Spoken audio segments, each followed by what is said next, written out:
Okay. What's up, everybody? It's your girl CC with Where It Begins Magazine, and I have a special guest on the line with me today. I'm gonna let her introduce herself of who she is, what she does, and where she's from. Hi, I'm Latoya Tillis. I'm a singer-songwriter, and I am originally from Tulsa, Oklahoma, but I'm living in Georgia now. Awesome. Well, what do you love about Georgia? What's three things? Oh my goodness. I would say firstly, the food. I absolutely love the food in Georgia. Trying new places and restaurants has been amazing. I do love the music scene. I've met a lot of incredible musicians, so that's been awesome. And I love the area that I'm living in right now. I live in Alpharetta, and it's just very nice and a lot of, nice people and neighbors, so I enjoy it. Okay, awesome. So, what made you want to be a singer? I really don't know how it started, but really, I would always say, like, I knew for sure that I wanted to be a singer after I watched Sister Act 2. And that movie just kind of did it for me. Watching Lauryn Hill, go to school for it, it just really inspired me to want to pursue music full time. Oh, okay, all right. So, who are some of your influencers? Music influencers. Well, I grew up in the 90s, so I'm heavy R&B, so I like the Babyface. I used to listen to Brandy and Monica all the time. I used to sing and annoy my teachers. Very much Lauryn Hill, Boyz II Men, Tevin Campbell. So that kind of sound really shaped how I perform. Okay, well, so what are some of your goals you want to accomplish for this year for 2023? This year, really what I want to do is put out more music. I worked with somebody I went to school with, and we're just kind of working on new stuff and new music. So I'm just trying to put out a lot of new singles. I'm trying to get out there more and promote my music more. Okay, all right. I definitely can't wait to ask this question. So, how was the experience being in Dreamgirls? Oh my goodness, that story is a good one because that's a story you wouldn't even believe it. I had actually, I heard about it through the audition through the grapevine. I had a good friend who was in theater, and they wanted me to audition. So I auditioned for that initially, but there were so many good singers that I looked up to in Tulsa that, one of the girls, she was on X Factor, and they were killing it. So I went thinking that I was going to be a part of the chorus. That's all I wanted to do. I was just like, I'm just going to be in the background so I went and I auditioned. She said, you don't have to do any more. That's fine. She's like, I know what I'm going to do with you. It's like, oh, okay, I'm going to be one of the big chorus singers. I thought that I was going to be in the back, and went to the audition, and when they put out the actual sheet the call sheet to tell everybody what role, I was Effie White. So it was just crazy, and I was intimidated and scared, but it taught me a lot about just overcoming all those fears, because I feel like that's kind of what the role Effie embodies. So it was really awesome. So, what was you expecting when you first did that film? What was you expecting out of that character that you played? I thought she was more of like a caricature. When I think about Effie, I always just thought of literally thinking about like her being monolithic, like she was just loud and just wanted to be seen.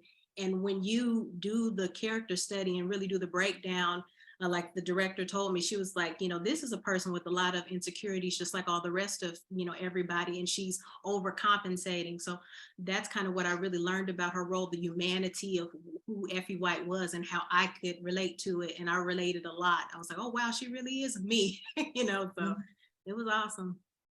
All right, okay. So, if you could perform anywhere in the world, where would you want to go, and why would you choose that place? I've always wanted to perform firstly at the BET Awards, because I watched so many of the, the stars perform there.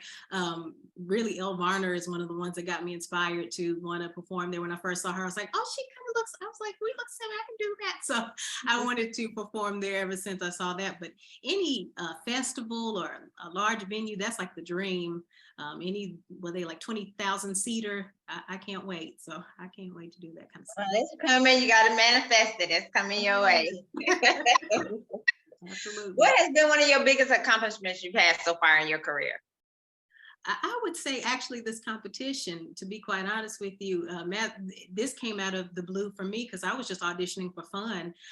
It was such a unique case for people to just create their own music. So I would really say the Masterpiece cover song contest has been and is my biggest accomplishment so far. Okay, so let's go back because that was going to be my next question. Can you tell us about the contest. Tell us more detail. It's so amazing. This is the first year. And Okay. the way I heard about it, I heard through Instagram. And so it was just like a little promo, and I clicked on it, and basically the contest details were so intriguing, like, because I've auditioned for other shows before, American Idol, X Factor, but this competition is unique because it gave the artist the chance to create. So basically what the contest entailed was that they had a list of songs from Motown artists. It's called Masterpiece Sound Studios out of Detroit, Michigan. They wanted to promote artists from the Motown roster who really didn't get their shine in the spotlight as much as some other artists that are most, known from the label. So you get to choose from the songs, you get to recreate them, and basically just be as creative, and then you were judged on your creativity, your performance, all these different factors. And I was one of the ones selected, surprisingly, and it was just amazing. The whole competition is wonderful.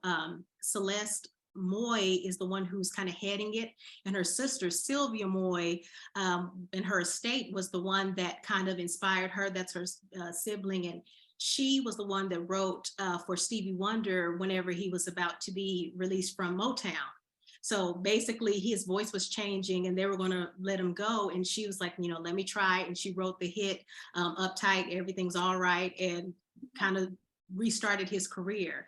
So it's just the whole history and the culture of the competition is just inspiring. So it's going to be awesome. Very, very cool. So are we able to vote on it when it comes out, or can you give us more detail on that?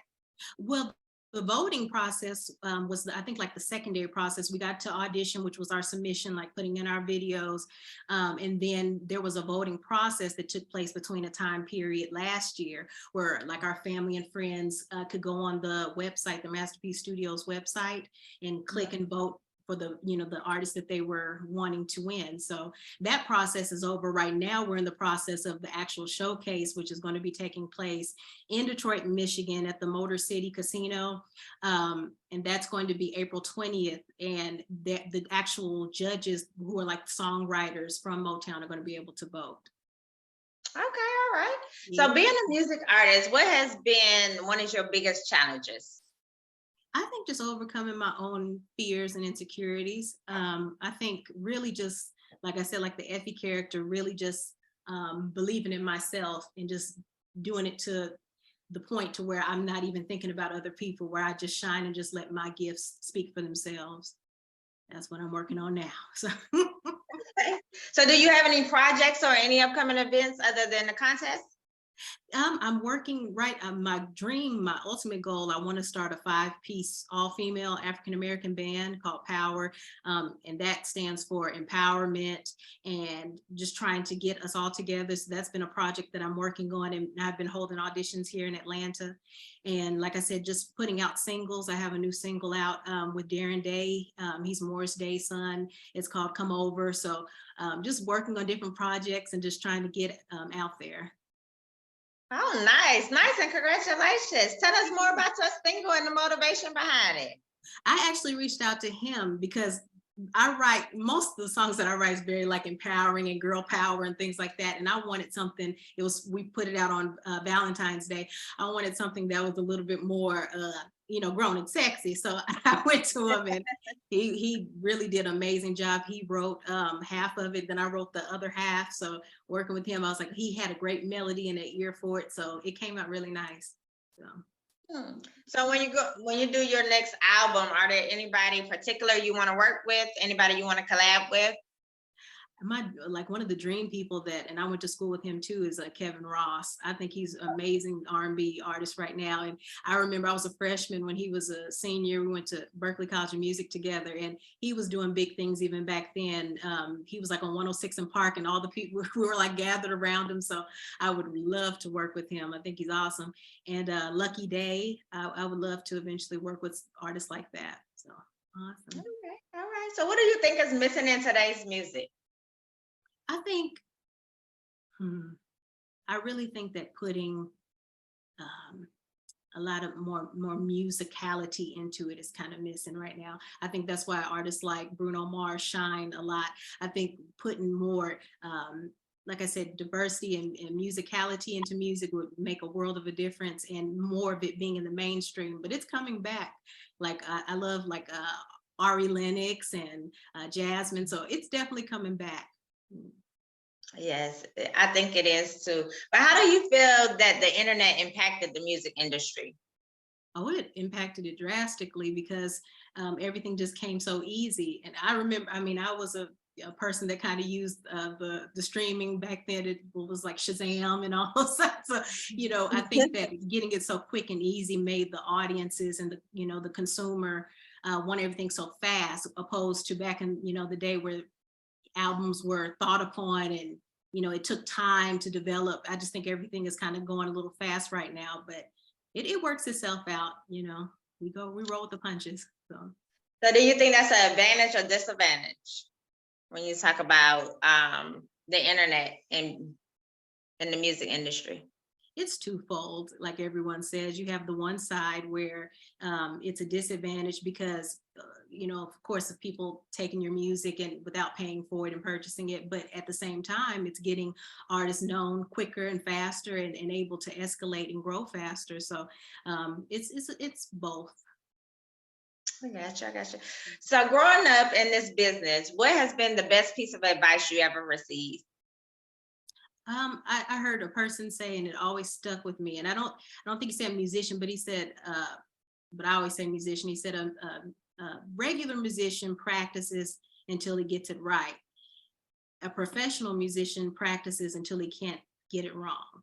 And that really stuck with me because it's one thing to, you know, we practice a lot, and it's one thing to practice until you get it right and then like, oh, I'm done. But when you practice to the point where, you know, you can't get it wrong and it's just ingrained in you, that means a lot when you're on stage and you don't, you know, you're trying to perform and you don't have to think about it because it's within you. So okay.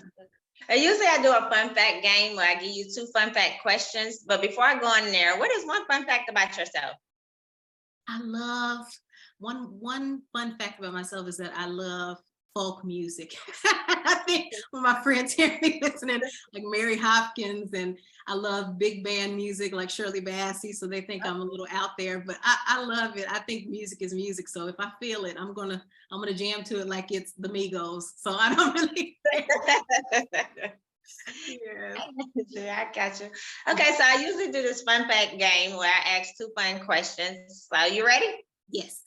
Okay, so the first question I love to ask everybody this is, if you could trade places with one person for one day, who would you choose and why did you choose that person? I feel like right now I would choose Beyonce because I know that concert is going to be off. I feel like her Renaissance tour is going to be amazing, but she's earned it and worked hard for it. I'm like, I would trade places just to be on that stage and have some fun. So yeah, right now, Beyonce. I got you.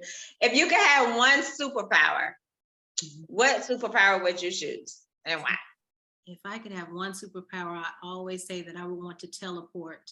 Because we'll be talking right now, but like, hold on, girl, I'm gonna go over here, we'll get something to eat real quick, and I'll go to Italy and come on right back. So that's where I would teleport. See, it wasn't even hard. You answered them, you ain't had to think about it or nothing. No, I'm out of here. Teleport, easy. I got you.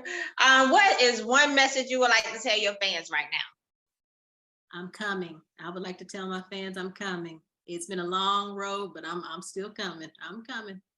Okay, all right. So is there anything else you want to let us know about, or anything you want to, you know, talk about before we get off?